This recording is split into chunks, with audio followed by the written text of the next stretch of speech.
ആലുവയിലെ CMRLന്റെ ഓഫീസിലാണ്. ഇവിടെയും ഇപ്പോൾ പരിശോധന പുരോഗമിക്കുകയാണ്. നേരത്തെ തന്നെ, അതായത് ഇതിനു മുൻപും ഇവിടെ EDയുടെ പരിശോധന ഉണ്ടായിരുന്നതാണ്. നേരത്തെ ECR രജിസ്റ്റർ ചെയ്തതിന് തൊട്ടു പിന്നാലെ തന്നെ പരിശോധനയിലേക്ക് കടന്നതാണ്. ഒടുവിൽ ഇതൊരു കൂട്ടായ പ്ലാൻഡ് ആയിട്ടുള്ള ഒരു കോമ്പിംഗ് അല്ലെങ്കിൽ അങ്ങനെ ഒരു ഓപ്പറേഷനിലേക്ക് കടന്നതിന്റെ ഭാഗമായാണ് ഇവിടുത്തെയും, അതായത് കൊച്ചിൻ മിനറൽസ് ആൻഡ് റൊട്ടൈൽ ലിമിറ്റഡ് എന്ന ഈ സ്ഥാപനത്തിന്റെ ആലുവയിലെ കേന്ദ്രം, ആലുവയിലാണ് പ്രധാനപ്പെട്ട കേന്ദ്രമുള്ളത്. അവിടെയാണ് ഇപ്പോൾ പരിശോധന പുരോഗമിക്കുന്നത്. ഇവിടെയും പുലർച്ചയോടുകൂടി തന്നെ ഉദ്യോഗസ്ഥർ എത്തി.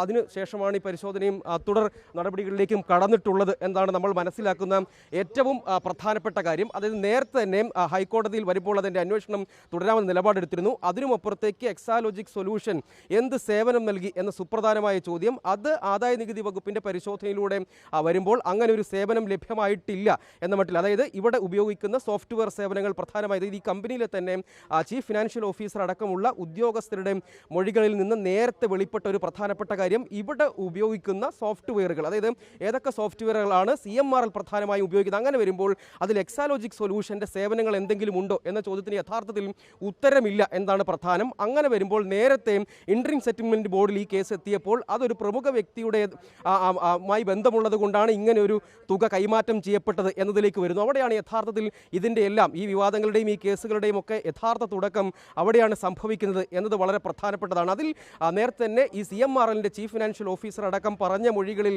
അത് ഏറെക്കുറെ വ്യക്തമാകും വിധമായിരുന്നു കാര്യങ്ങൾ. എന്താണ് കാണേണ്ടത്, എന്ത് സേവനങ്ങൾ എക്സാലോജിക് സൊല്യൂഷനിൽ നിന്ന് തേടിയിട്ടുണ്ട് എന്ന് ചോദിച്ചാൽ യഥാർത്ഥത്തിൽ അങ്ങനെ ഒരു സേവനം ഇല്ല എന്ന നിലയിലേക്ക് കാര്യങ്ങൾ പോകുന്നു എന്നതാണ് അതിൽ ഏറ്റവും പ്രധാനപ്പെട്ട ഒരു കാര്യമായി മനസ്സിലാക്കേണ്ടത്. അങ്ങനെ വരുമ്പോൾ അതൊരു മാസപ്പടി സ്വഭാവത്തിലുള്ള ഒന്നായി മാറുന്നു എന്താണ് ഇതിലെ പ്രധാനപ്പെട്ട കാര്യം. അതായത് ശശിധരൻ കർത്തയുടെ ഉടമസ്ഥയിലുള്ള ഈ സ്ഥാപനം, അതിൽ തന്നെ ധാതു സമ്പുഷ്ടമായ കരിമണലുകളുടെ ഖനനം, അതിൻ്റെ വലിയ ശേഖരമുണ്ട്.